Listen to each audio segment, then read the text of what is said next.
First of all, I welcome seeing other people who are concerned with the same series of issues that I am.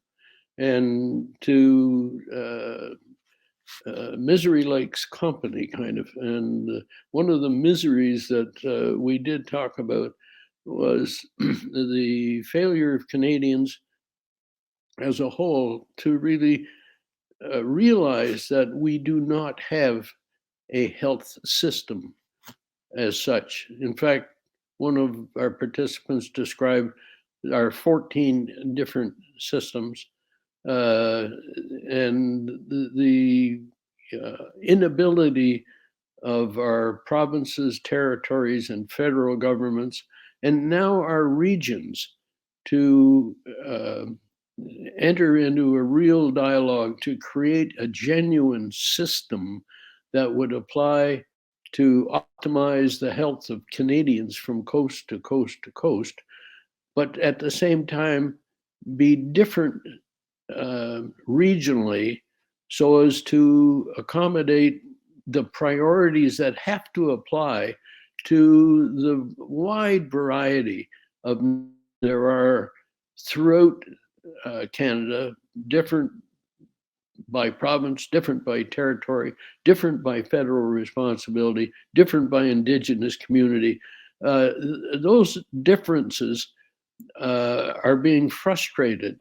And I think most people in the dialogue agreed, being frustrated by the centralization of bureaucracies that are not providing leadership, they're providing regulatory services.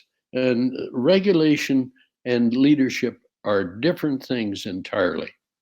So that I found that encouraging in a way that other people who have been, many of whom have been long in the system, are as concerned as I about the absence of leadership in service to a vision of optimizing the health of Canadians.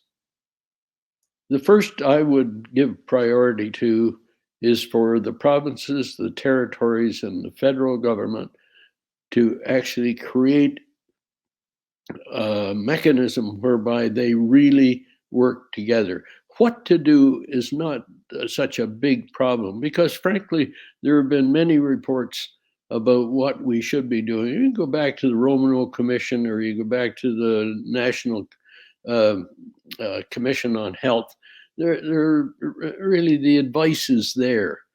It's action that has to be taken, and the action really, the roadblock is basically political, and that the principal roadblock begins with the inability or unwillingness, you pick whatever the verb is, of the provinces, territories, and the federal government to sit down and talk about things other than who's going to raise the money from the Canadian taxpayer to make this thing go. That's important, but it's not the most important thing.